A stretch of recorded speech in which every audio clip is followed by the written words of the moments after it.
السلام علیکم dear viewers, آپ کے فیورٹ انفارمیٹو چینل فرقان ٹی وی سے میں ہوں پروفیسر شبیر احمد۔ ہمارا آج کا ٹاپک ہے کیا اسٹیل، لوہے یا دیگر چیزوں سے بنی ہوئی گھڑیاں، کڑے، کنگن وغیرہ مرد استعمال کر سکتے ہیں یا نہیں؟ تو میرے بھائیوں یاد رکھیے، اللہ وحدہ لا شریک نے مردوں کو اور عورتوں کو لوہا پہننے سے منع فرمایا ہے۔ اب آگے بڑھیے تو عام طور پر آج کل ایسی گھڑیاں آ رہی ہیں جن کی چین یا بیلٹ سٹیل کے ہوتے ہیں، اور وہ دھاتی ہونے کی وجہ سے کیا مرد ان کو پہن سکتے ہیں یا نہیں؟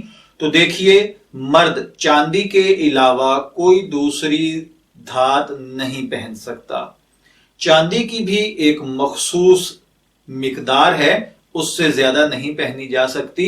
تو اب گھڑیوں کے لیے جو ہے، جب پلاسٹک اور اسی طریقے سے چمڑے کے بیلٹ موجود ہوں تو ایسی صورت میں اسپیشلی سٹیل کی، گولڈ کی یا سلور کی، جی ہاں، بہت سارے عمرا، امیر و کبیر لوگ سونے کی گھڑیاں، چاندی کی گھڑیاں، پیتل سٹیل کی گھڑیاں یا ان سے بنے ہوئے کیس اور چین والی گھڑیاں پہنتے ہیں، یا گلے میں بعض مرد سونے کی چین پہن لیتے ہیں، بعض لوگ اپنے بازوؤں کے اندر زنجیر لپیٹ لیتے ہیں یا کڑے اور کنگن وغیرہ پہنتے ہیں۔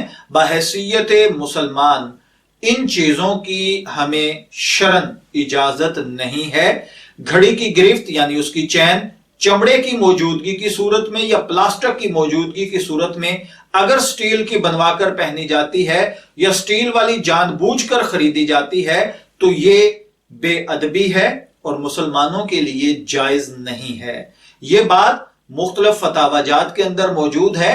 آپ ثبوت کے طور پر فتاوی رحیمیہ جلد 6 صفحہ 279 یعنی جلد 6 اور پیج نمبر 279 دیکھ سکتے ہیں۔